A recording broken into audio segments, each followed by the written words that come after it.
Estamos informando a través de los micrófonos de la W. Antes de la pausa habíamos dado precisamente en el contexto electoral que ya nos encontramos, donde precisamente tienen hasta el 21 los que quisieran ser candidatos, los precandidatos que ya se han anunciado para inscribirse en el Consejo Nacional Electoral, solo hasta las 18 horas. Y esto ha sido muy enfático el vicepresidente del Consejo Nacional Electoral, Enrique Pita, quien ha sabido señalar de que no va a haber excepción, no va a haber prórroga. Quien no se inscriba hasta ese día y hasta esa hora quedará fuera de la carrera electoral a la cual debemos acudir los ecuatorianos a elegir nuestras autoridades seccionales el 24 de marzo del 2019. Sobre esto estaremos conversando en los siguientes minutos con el doctor Patricio Torres, a quien le vamos a dar la más cordial bienvenida, anticipando de que esta entrevista también se lleva a cabo a través de las redes sociales de W Radio Ecuador. Buenos días.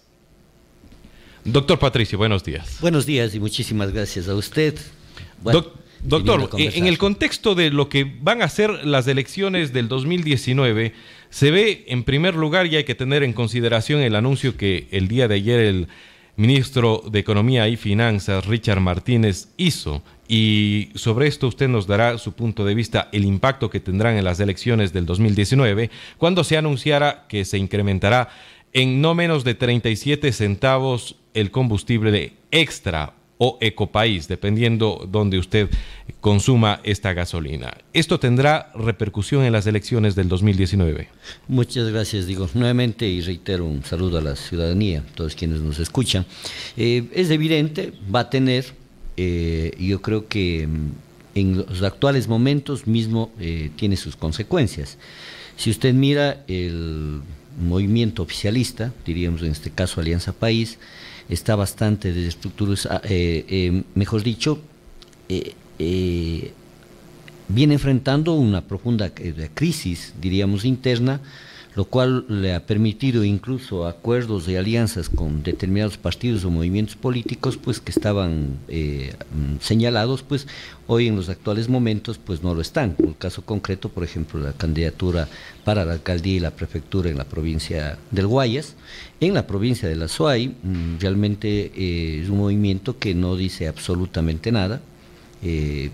Diríamos inmerso en profundas contradicciones. Por lo tanto, las últimas medidas anunciadas por el gobierno nacional, de hecho que profundizarán una situación, diríamos, de efectos de la crisis económica por la cual atraviesa nuestro país y que de hecho van a tener profunda significación en los resultados electorales o en las próximas elecciones. De hecho, buena parte del electorado evaluará la gestión del gobierno nacional en las próximas elecciones seccionales.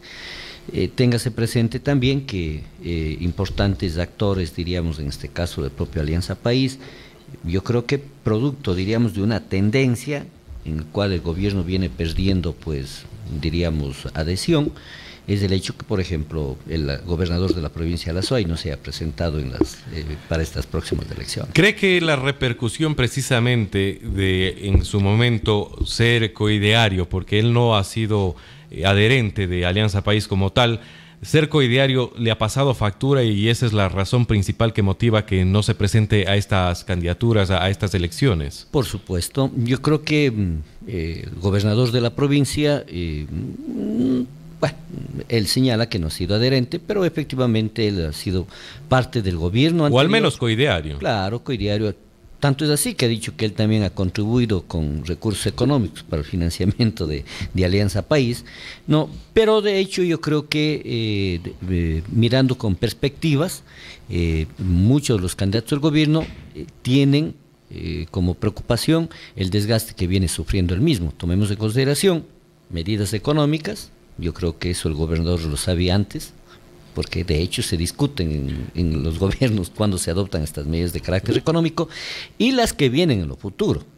Es decir, que aún no nos hemos desayunado completo el tema de las medidas económicas. Y usted va a mirar, el propio tema de la aprobación del presupuesto general del Estado en la Asamblea Nacional corre el riesgo de que efectivamente se lo apruebe en virtud de que no hay los votos suficientes de ninguna de las bancadas para aprobar o no, diríamos en este caso el presupuesto, pero en el mismo se contempla un conjunto de medidas ya no solamente de ajuste, sino de restricción y disminución, ¿no?, de los recursos económicos. El solo hecho de plantearse la disminución en 25.000 servidores públicos, diríamos, que dependan del Estado, no, eso va a generar muchos problemas de carácter económico, y más aún, el propio endeudamiento excesivo. El viaje del presidente de la República a China no es más que efectivamente obtener créditos para pagar los créditos. Entonces, la situación del Ecuador es muy difícil, muy compleja en el ámbito de carácter económico. Bueno, las previsiones es que crezcamos menos del 1%. Se habla de deflación en el Ecuador, mire claro usted. que sí. Y téngalo por seguro que el incremento salarial, es posible que no haya incremento salarial, o el incremento salarial será de muy poquitos dólares, con lo cual no conforma un panorama económico que es en la final lo que mucho determina el accionar político de las personas, no, de que efectivamente el gobierno va a salir bastante afectado en estas próximas elecciones. Y usted entonces mira la conformación o reconformación de alianzas, diríamos, en las distintas provincias, etcétera, en función de ese como uno de los elementos fundamentales.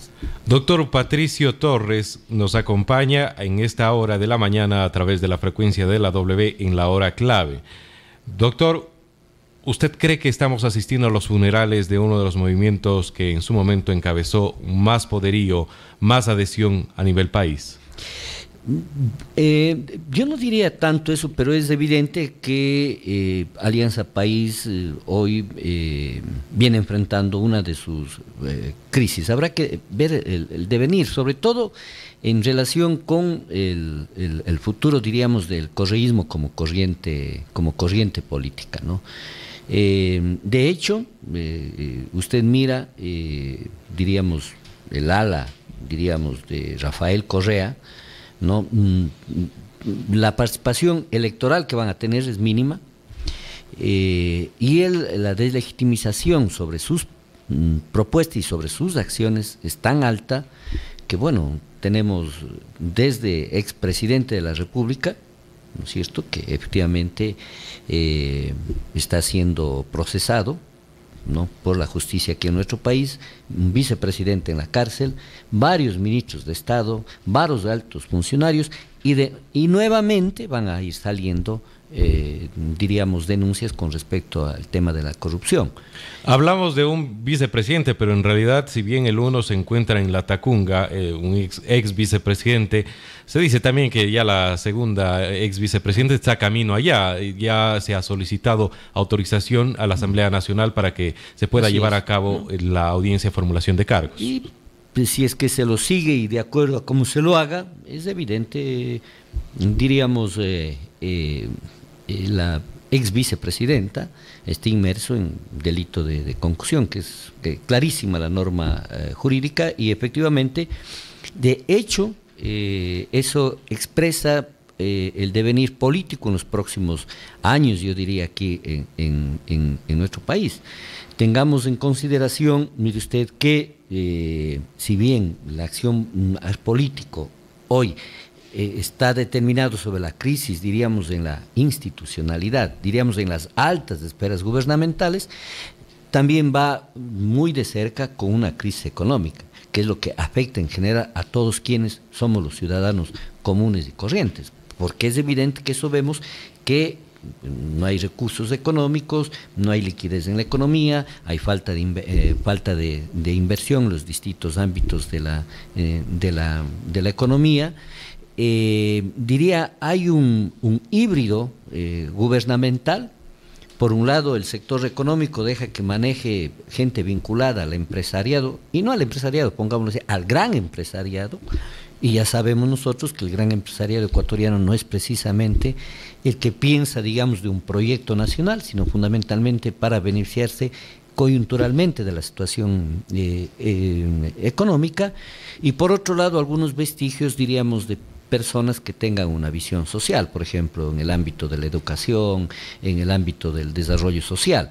Pero hoy tenemos un gobierno con esas características, y que viene generando, incluso hay varias encuestas que señalan que no hay optimismo de los ecuatorianos para los próximos años. Mejor dicho, esta es una situación que viene afectando en todos los ámbitos y, reitero nuevamente, va a tener sus repercusiones, dependiendo de quién se beneficie, pero en los próximos resultados electorales. Doctor Torres, precisamente es importante llegar a un tema trascendental. Un comentario que voy a recuperar en este momento es el emitido en un programa que se transmite a través de las redes sociales por parte del periodista Carlos Vera.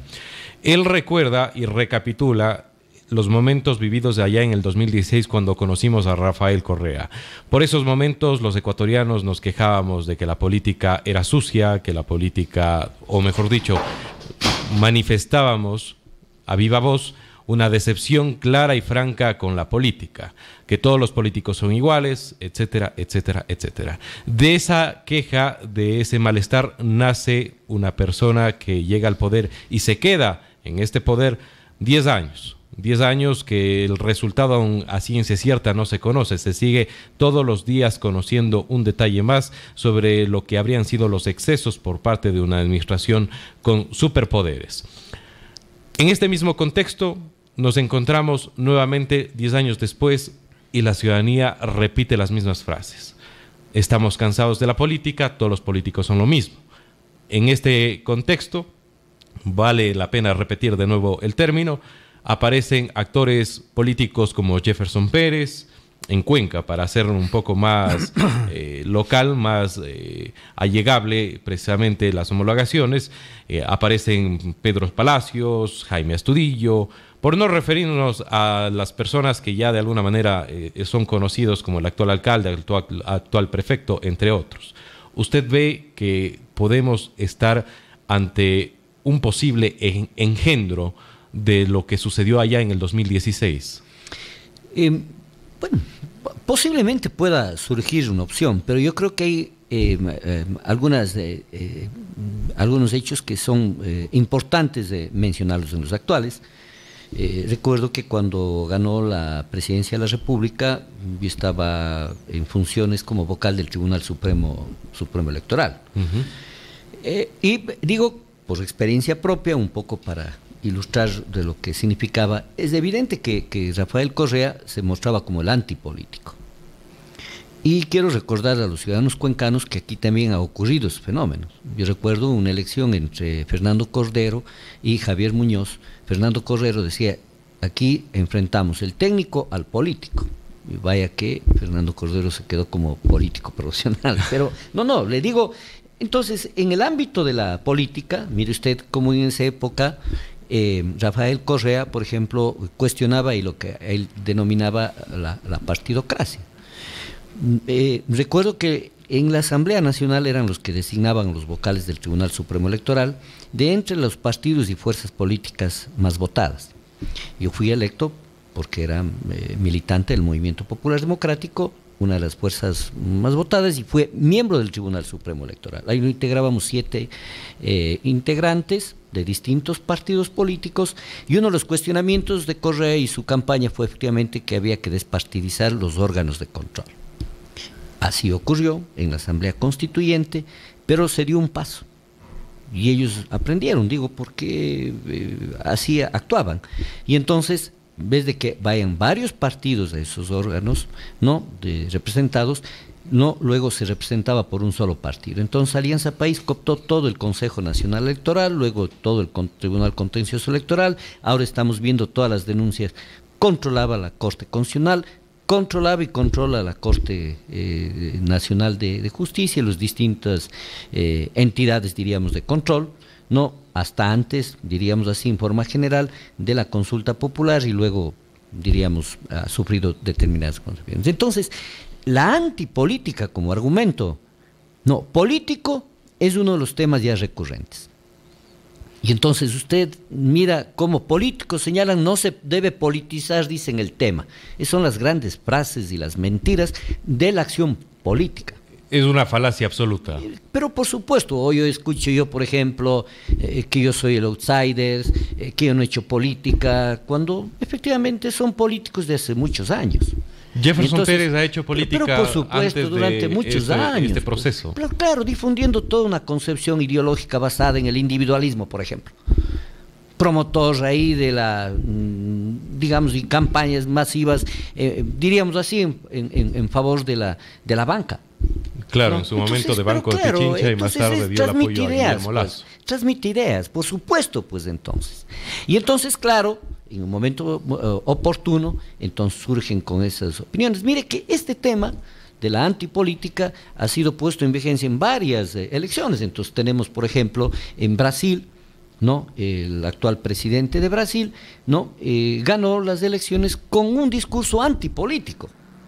Mire, o sea, se genera la necesidad, diríamos así, y surgen con ese discurso para supuestamente combatir esos hechos. Es más o menos como se llama el famoso populismo penal, es decir, ¿no es cierto?, se generan las condiciones para que exista un número importante, diríamos, de personas, delincuentes, y luego yo pongo como salida, ¿no es cierto?, el endurecimiento de las penas, por ejemplo. Y entonces, claro, de hecho, juego a la política desde ese ámbito. Por eso es muy peligroso y que efectivamente los ciudadanos debemos estar atentos, porque otro fuera el planteamiento y que la gente efectivamente con absoluta sinceridad diga, sí, yo soy político y mi programa y mi propuesta es esta.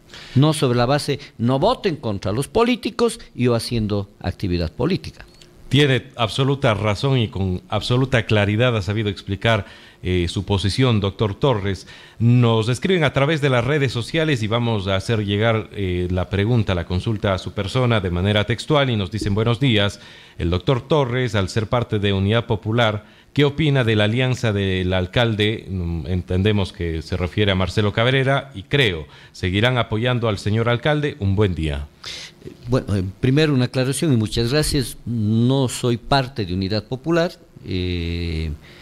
Yo fui militante del Movimiento Popular Democrático y más bien estoy a raíz de la restitución, diríamos, de los derechos del Movimiento Popular Democrático, planteándole al Movimiento Popular Democrático ir a una asamblea para reestructurar. Por lo tanto, no podría dar una opinión, diríamos, con respecto a la posición de Unidad Popular con respecto al tema de las alianzas. Pero sí lo puedo dar como, diríamos, una persona de izquierda y que milita y hace actividad política. Yo creo que hoy en la provincia de la Suay, como a nivel nacional, se está reflejando un fenómeno, pero creo que en la provincia de Suay, es decir, la incidencia de los movimientos locales y de los líderes locales sobre los proyectos o líderes nacionales. Eso es evidente, nos guste o no nos guste, como decíamos en un momento determinado, en las próximas elecciones van a jugar un papel y están jugando un papel determinante, personas y movimientos tomará en consideración, como el de Igualdad, dirigido por el ingeniero Marcelo Cabrera, y el de Paul Carrasco, también dirigido, digamos, si el movimiento Podemos participa, dirigido, diríamos en este caso, por Paul Carrasco. Y si miramos también la otra opción, la candidatura también es una candidatura local, como la del propio Jefferson Pérez. Pero si usted mira la tendencia de todos los candidatos, sobre todo a la alcaldía y también a la prefectura, tienen esta expresión. Entonces, Jaime Astudillo, ¿no es cierto? Claro, se refieren siempre a lo mismo. Local, ¿no es cierto? Entonces, tenemos, digamos, este fenómeno particular. Doctor, en honor siempre al tiempo, y con esto entramos en el tramo final de nuestra entrevista, agradeciéndole el tiempo y el análisis que nos ha brindado en esta mañana. Usted, como ex vocal del Tribunal Supremo Electoral, esta mañana, al inicio de esta transmisión de noticias, nos hemos referido al resultado y conclusión de una investigación periodística llevada a cabo acerca de la posibilidad de la inhabilitación para ser candidato del actual o intencionado, pues, Jefferson Pérez. Él actualmente mantiene una concesión con el Estado, una concesión radioeléctrica. Esto lo inhabilita para ser candidato, según dice el Código de la Democracia en el artículo 96, numeral 1, o por lo contrario hemos malinterpretado las normas, leyes y además la documentación que tenemos en nuestras manos. La disposición señalada por usted expresa Ahí habría que ver dos mecanismos. El primero tenía que hacerlo por cuanto puedan utilizar los mecanismos que establece el Código de la Democracia los sujetos políticos. ¿Ya? Entonces, cualquiera de los sujetos políticos, puede ser movimientos o candidatos, no podrían efectivamente plantearlo este tema al Consejo Nacional Electoral para resolverlo. Tengamos en consideración que la norma es absolutamente clara: quienes tienen contratos con el Estado, así de claro. En este caso, Jefferson Pérez es accionista de una compañía, de una sociedad anónima, de la cual solo hay dos accionistas, su hermano Fabián y él. ¿Habría tal vez ahí la posibilidad de derrumbar y, por lo contrario, habilitar su candidatura al no ser de manera directa contratista con el Estado? No, habría que ver ya el caso concreto de cómo está, pero si se da lo otro, lo que usted dice, pretenderían encubrir y no le haría bien al propio Jefferson Pérez, pues no, porque si se ha dado unos hechos, como usted conoce, cuando hubo aquella famosa disposición en señalar que, por ejemplo, los accionistas, etcétera, de los bancos no podían a su vez tener, por ejemplo, ser propietarios de medios de comunicación, muchos buscaron a testaferros. Ya, no le haría bien, yo creo, que a propio Jefferson Pérez actuar de esta forma, pero la disposición es clara, le corresponde al Consejo Electoral, efectivamente, con la denuncia correspondiente o la impugnación correspondiente, efectivamente establecer este hecho. Tengamos en consideración que en el país ya ha ocurrido esto. ¿Cuándo? En el caso ¿Y de concreto qué caso? de Machala, del quien fue alcalde de Machala, exactamente igual. Yo recuerdo que hubo movilizaciones importantes de apoyo para que sea candidato, pero el actual diputado Falqués tuvo que efectivamente poner la candidatura de su hijo, y cuál es alcalde de Machala. Así que tenemos precedentes que creo que ni siquiera merecen la discusión. Si se cumple eso, efectivamente, y han habido ya muchos casos. Usted se refiere a la resolución del Tribunal Contencioso Electoral de la causa número 418-2013, del 13 de diciembre del 2013. Así es, con respecto a Carlos Falqués. Esta conclusión de esta resolución dice lo siguiente, y lo vamos a compartir con nuestros amigos oyentes. Dice: bajo las consideraciones que se ha demostrado que el señor Pedro Carlos Falqués Batallas mantiene contratos con el Estado ecuatoriano por la concesión de la frecuencia radioeléctrica a 890 kHz, en la que opera la estación de radiodifusión superior en la ciudad de Machala, provincia del Oro, lo que constituye una inhabilidad para ser candidato conforme lo determina la norma vigente. Clarísimo. No existe duda al respecto. Clarísimo, no es. Si es que el señor Pérez es propietario de la radio, y yo creo que es público y notorio. No sé qué. Además que esa información sí, la hemos podido extraer directamente de las super de compañías. No, es público y notorio. Creo que alguna vez quien le habla también estuvo hace algunos años en una entrevista en la radio, que lo tiene ahí ubicado, no sé si lo tendrá por el lado de los Tres Puentes, ¿no? Pero es obvio que era o es el propietario. Habría que ver qué es lo que dice. Ahora, hay que tener, diríamos en este caso, cuidado como estamos andando y hablando en el orden político, pueda más bien constituirse un instrumento de victimización. Y eso entonces tiene que entenderse con absoluta seriedad. Yo creo que en el ámbito, diríamos ya, de la respuesta política que dé la ciudadanía a las distintas opciones que se nos presenten, la ciudadanía tiene que estar atenta, diríamos, a un hecho. La política tiene que ver con el poder, tiene que ver, dicen algunos que es una ciencia y un arte. Aquel político que diga que efectivamente no hay que hablar de política en campaña le está mintiendo a la población, porque efectivamente esta es la disputa hoy por medios electorales. Recuerda la población que ha habido disputas políticas por medios o manos militares, es decir, insurrecciones, guerrillas, dictaduras, etcétera, etcétera. Es decir, la política es esa, porque es una disputa por el poder. Y cuando uno llega al poder en general y a los espacios de poder, aplica una concepción, la que uno tiene. Entonces, de modelo de ciudad, en este caso de provincia. ¿Qué es lo que voy a hacer con respecto a los recursos económicos que tienen cada una de las instancias? ¿Qué políticas públicas puedo aplicar? Es decir, eso es lo que tenemos que aprender, porque efectivamente no se trata de votarlo porque yo fui mejor deportista. Vea lo que le ha pasado al país. ¿Cree que el país, y con esta es mi última pregunta, doctor Torres, cree que el país ha madurado, ha evolucionado en su conciencia política lo suficiente para dejar a un lado los méritos que quizás en el lado personal, deportivo, de farándula, etcétera, se tenga, y se dé cuenta que lo que los ecuatorianos en términos generales requieren es gente capaz de resolver los problemas diarios de la gente en la calle, en sus hogares, etcétera? Yo creo que podemos hablar de madurez política de buena parte de la población, pero el tema político, y vea usted, yo creo que los 10 años de Correa nos educó, es decir, la gente mira a los distintos actores políticos de acuerdo, diríamos, a cómo tengan mayor presencia, diríamos, pública. Uh-huh. Si usted analiza un periodo determinado, y eso es un papel que lo han hecho incluso las propias dictaduras, o sea, la realidad que percibe la población es la realidad que lo muestra. Y uno de ellos juega un papel importante, ¿no es cierto?, los medios de comunicación. Por eso que Correa, ¿no es cierto?, propuso y aprobó la famosa ley de comunicación, que tenía el objetivo fundamental de controlar las ideas que se difunden, lo que se comunica, y buena parte de la población entonces entiende esa como una realidad. Entonces, pongo un ejemplo.